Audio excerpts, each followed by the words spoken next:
Welcome to till movies, जहां पर होती है हर मूवी एक्सप्लेन। तो इस मूवी की शुरुआत होती है साउथ ईस्ट एशिया के एक घने जंगल से, जहां कुछ अमेरिकन वर्कर पेड़ काट रहे होते हैं। तभी उनमें से एक वर्कर को अचानक महसूस होता है कि कोई उसे जंगल के भीतर से घूर रहा है। वो आगे देखता है तो उसे एक अजीब सा आदमी दिखाई देता है, लेकिन वो आदमी तुरंत एक पेड़ के पीछे छुप जाता है। वर्कर की जिज्ञासा बढ़ती है और वो सोचता है कि जाकर देखें, लेकिन तभी उसका साथी उसे रोकता है और कहता है कि आज बहुत काम है। फिर वो क्यूरियस वर्कर धीरे धीरे जंगल की तरफ बढ़ता है, लेकिन वहाँ पहुँचने से पहले उसे कोई मार देता है। उसका साथी घबरा जाता है और खून से सना हुआ हेलमेट देखकर समझ जाता है कि उसके दोस्त की हत्या हो चुकी है। उसे महसूस होता है कि कोई आसपास है और वो भागने लगता है। भागते भागते वो एक ट्रैप में गिरते गिरते बचता है, पर इससे पहले कि वो कुछ समझ पाए वो एक रस्सी के फंदे में फंसकर उल्टा लटक जाता है। तभी एक कबीले का आदमी सामने आता है, उसका पूरा चेहरा खून से भरा हुआ। वर्कर तुरंत समझ आता है कि ये वही इंसान है जिसने उसके दोस्त को मारा और शायद खाया भी। कबीला वाला कुल्हाड़ी उठाता है और उसे भी मार देता है। अब सीन कट होता है और अगले सीन में हमारी कहानी में अब आते हैं चार दोस्त, दो कपल, निक और जैस्मिन और एजे और मायरा। निक और एजे बचपन से बेस्ट फ्रेंड है और ये सब जंगल को एक्सप्लोर करने के लिए रिवर राफ्टिंग पर निकलते हैं। निक उन्हें वार्निंग देता है कि इस नदी में मगरमच्छ और सांप रहते हैं, लेकिन एजे तो एक्साइटेड है, उसके लिए ये एक एडवेंचर है। एजे पूछता है कि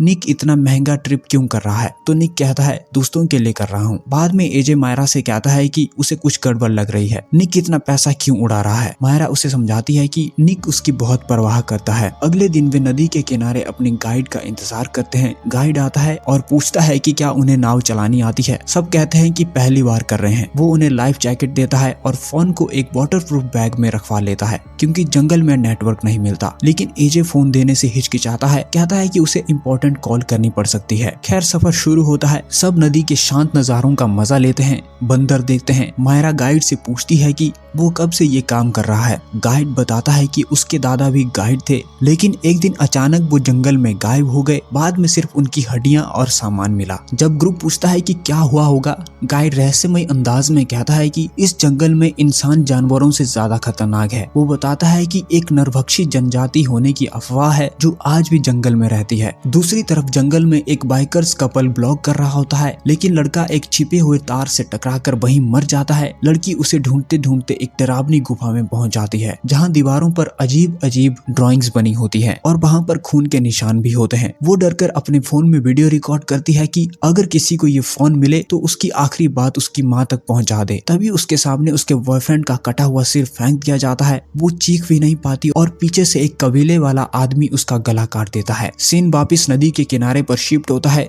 चारों दोस्त आराम कर रहे होते हैं। एजे अपना फोन चालू करने की कोशिश करता है। जैस्मिन उससे कुछ कहती है और एजे हंस पड़ता है। इससे साफ पता चलता है कि दोनों के बीच कुछ चल रहा है। रात होने पर सब जंगल में कैंप लगा लेते हैं। मायरा गाइड से बात करती है और गाइड उसे अपने दादा जॉर्ज की फोटो दिखाता है। वो बताता है कि उसके दादा जंगल में रिसर्च करने आए थे, लेकिन नरभक्षी कबीले ने उन्हें मार दिया होगा। वो एक भयंकर कहानी सुनाता है। एक वर्कर को कबीले ने पकड़ा था, लेकिन उसे मारने के बजाय गुफा में जिंदा रखा, क्योंकि उनके पास मांस रखने का कोई तरीका नहीं था। वो धीरे धीरे उसके बॉडी के हिस्से को काटते थे ताकि मांस खराब ना हो। वो वर्कर किसी तरह नदी में कूदकर भाग निकला, लेकिन उसकी बात पर किसी ने यकीन नहीं किया। मायरा डर जाती है, लेकिन तभी एजे आकर इस कहानी को बकवास बता देता है। रात में जैस्मिन जंगल में जाती है, लेकिन एजे उसे रोक लेता है। दोनों एक रोमांटिक मोमेंट शेयर करते हैं और यहाँ पता चलता है कि दोनों का अफेयर चल रहा है। जैस्मिन बताती है कि वो प्रेग्नेंट है। एजे घबरा जाता है और सच उगल देता है। वो मायरा को अभी नहीं छोड़ सकता, क्योंकि मायरा के पिता शादी के बाद अपनी प्रॉपर्टी उसे देने वाले हैं। उसका प्लान है शादी करो, प्रॉपर्टी लो, फिर मायरा को छोड़ दो और जैस्मिन के पास लौट आओ। जैस्मिन उसका लालच सुनकर गुस्से में चली जाती है। दूर से निक और मायरा ये सब सुन चुके होते हैं, लेकिन अपने दिल टूटने के बावजूद भी वो चुप रहते हैं, क्योंकि वो अब भी अपने पार्टनर से प्यार करते हैं। सुबह होती है, वो सब उठते हैं तो देखते हैं कि निक गायब हो चुका है।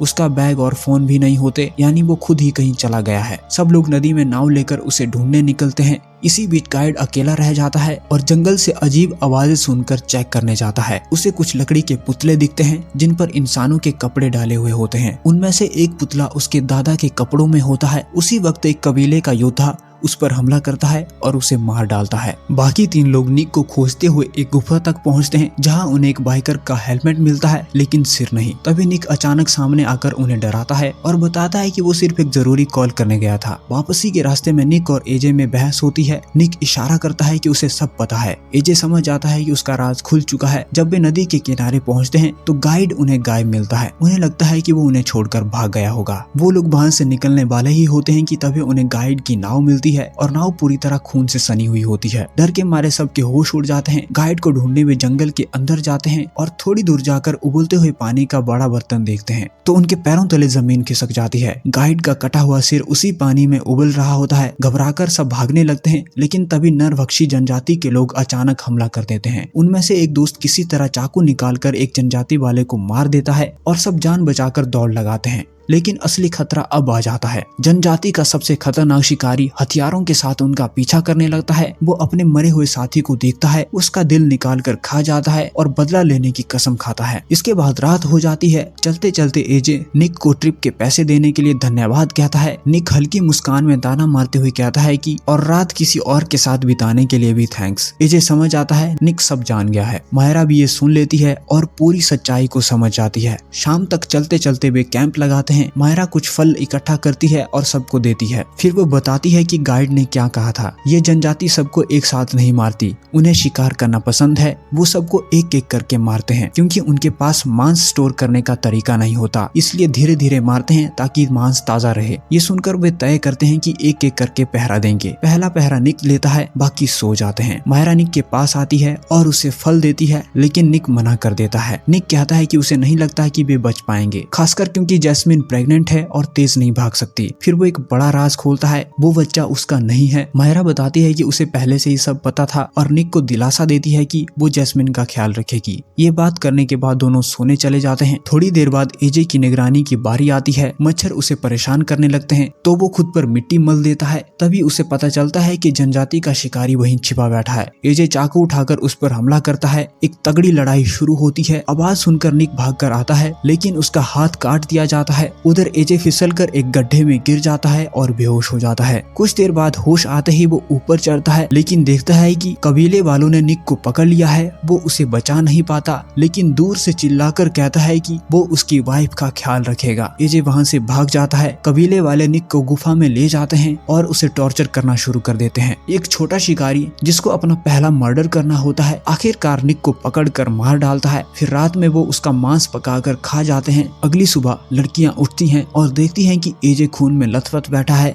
जब वो पूछती हैं तो एजे झूठ बोलता है कि निक गाड़ी ढूंढने चला गया है। दोनों को शक होता है, लेकिन एजे उन्हें भरोसा दिलाता है कि वो उन्हें बचाएगा। नदी के किनारे चलते चलते जैस्मिन एक ट्रैप में गिर जाती है। लकड़ी का नुकीला डंडा उसके कंधों में घुस जाता है। एजे अपनी जान जोखिम में डालकर मायरा को गड्ढे में नीचे उतारता है। मायरा जैस्मिन को सांत्वना देती है और चीटिंग के बारे में पूछती है। जैस्मिन सब एक्सेप्ट कर लेती है। इसके बाद वो एक रस्सी पकड़ते हैं और ऊपर चढ़ जाते हैं। तीनों भागते भागते एक चट्टान पर पहुंचते हैं। आगे रास्ता नहीं होता, वो मजबूरन नदी में कूद जाते हैं और उन्हें एक बोट मिलती है। वो लोग बोट में बैठकर जाते हैं। तभी एजे को एहसास होता है कि शिकारी पास आ चुका है। वो अपना फोन पेड़ पर लगाकर रिकॉर्डिंग पर चला देता है। शिकारी आवाज के पीछे जाता है और देखता है कि वहाँ सिर्फ फोन है। मौका देकर एजे पीछे से हमला करता है, लेकिन वो शिकारी इंसान नहीं, दानव जैसा होता है। वो रस्सी से एजे का गला घोंटकर पेड़ पर टांग देता है, पर जैसे ही वो लड़कियों की तरफ बढ़ता है, एजे खुद को रस्सी से आजाद कर लेता है, नदी में कूदता है और आते ही शिकारी का गला काट देता है और शिकारी वहीं पर मर जाता है। एजे लड़कियों से कहता है कि वो भाग जाएं। वो बाकी कबीले वालों को रोकने जा रहा है, लेकिन कबीले वाले बहुत ज्यादा होते हैं। वो एजे पर बहुत ही बुरी तरह से हमला करते हैं और उसे वहीं पर मार डालते हैं। लड़कियां नदी के साथ बहते हुए आखिरकार किनारे पहुंच जाती है, जहां एक टूरिस्ट उन्हें देखता है। वो उनकी बुरी हालत को देखकर उन्हें शहर ले जाता है और इसी के साथ ये फिल्म यहीं पर खत्म हो जाती है। तो दोस्तों, अगर इस मूवी की कहानी पसंद आई है और वीडियो भी अच्छी लगी हो तो वीडियो को लाइक कीजिए, वीडियो को शेयर कीजिए और चैनल को सब्सक्राइब करना तो बिल्कुल भी मत भूलना। मिलते हैं अगली वीडियो में। और हाँ, अगर तुम किसी मूवी का एक्सप्लेनेशन देखना चाहते हो तो मूवी का नाम कमेंट में करके बताओ, मूवी जरूर एक्सप्लेन हो जाएगी। Bye bye.